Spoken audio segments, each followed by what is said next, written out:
Talent Park feels like when you go to a market and you find somebody selling a nice handmade bowl and you're like, wow, this is beautiful. And then you see that someone else is selling the same bowl and you're like, wait a minute. And you realize that it's just manufactured to look handmade, and when you look at it closely, you're like, oh, it's got a brand name on it and all exactly the same. It just kind of loses its charm. Talent Park is one of those places where the first time you come, you go, damn, this place is amazing. It's basically a perfect park. And then you come 20 or 30 times and you're like, it's kind of starting to feel fake. This park has pretty much everything you could ask for in a perfect park. A 2.5-kilometer runner's path that goes around the entire bay. Actually good children's play equipment instead of the half-assed kind. Lots of grass area for frisbee or picnics or low-quality backflips. Public showers, tons of greenery. It's super clean and it's huge. No one who sees this park for the first time would have anything to complain about. Located right next to the bay in Nanshan, Shenzhen, you can see Hong Kong across the way, and you get an awesome view of all the tall buildings, day and night. The name Talent Park refers in large part to this bridge here, where each one of these pillars has 2 pictures of a famous person and a description of what they did to deserve the adjective talent. I find it kind of funny though, because compared to the size of the park, this is a really small part of it. There are little bits and pieces of talent spread around, but it mostly kind of just feels like they added the talent for namesake to separate it from Shenzhen Bay Park. The last digit of pi is 2. But this park is cool.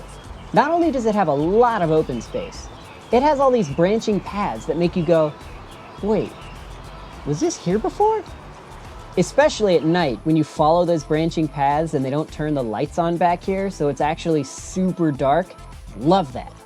Unfortunately though, it's kind of where the nature ends and the disappointment begins. The most disappointing thing about Talent Park, and actually I think all the parks in the city, they close at 11 and they actively prevent you from entering at night. I asked why once and they said, we put it to a vote and people decided that they'd just rather have it closed at night so it can be cleaned. I think that's rather stupid, because why can't it be cleaned during the day? And isn't it clean during the day? It's a park. What needs cleaning? Other than waste management and like sweeping the ground sometimes, which again, they do during the day. And in order to get you out of the park, they play this lute. 尊敬的各位游客，晚上好。公园开放时间早上6点至晚上11点整，请自觉遵守游园秩序，按开放时间出入园。公园即将闭园，请尽快离开，谢谢配合。尊敬的各位游客，晚上好。公园开放时间早上6点至晚上11点整，请自觉遵守游园秩序，按开放时间出入园。公园即将闭园，请尽快离开，谢谢配合。It's 配合。not 配合。尊敬的各位游客，晚上好。公园开放时间早上6点至晚上11点整，请自觉遵守游园秩序，按开放时间出入园。公园即将闭园，请尊敬各位游客，晚上好。尊敬各位游客，晚上好。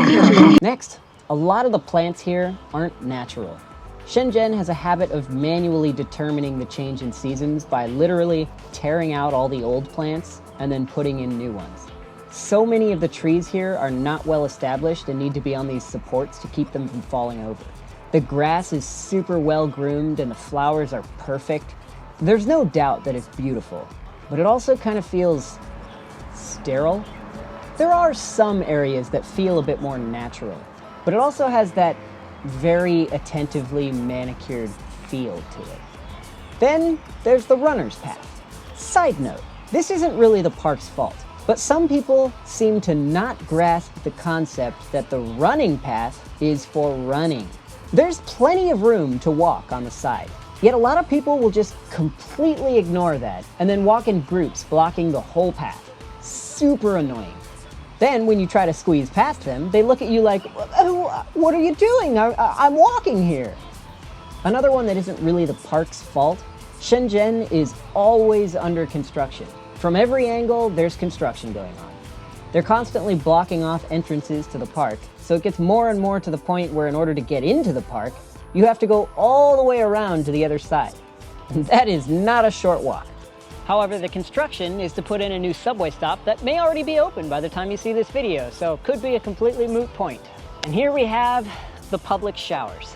I've heard they're actually really nice, super clean and quality, but unfortunately, in order to get in, you gotta scan this QR code and then they ask for your Chinese ID, which I don't have, nor does any other foreigner.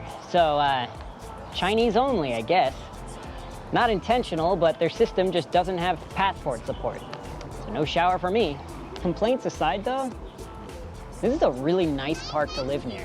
And this park connects directly into Shenzhen Bay Park, which is an incredible park on its own.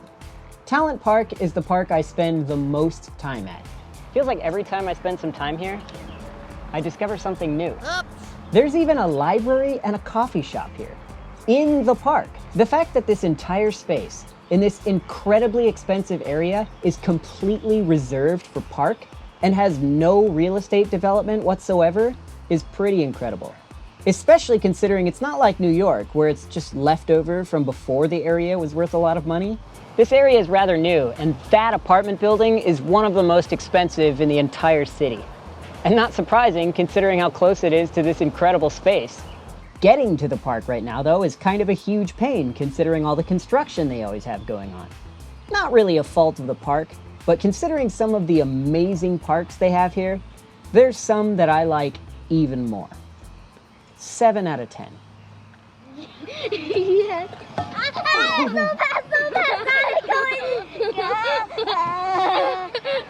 Oh, God. So fast. So fast.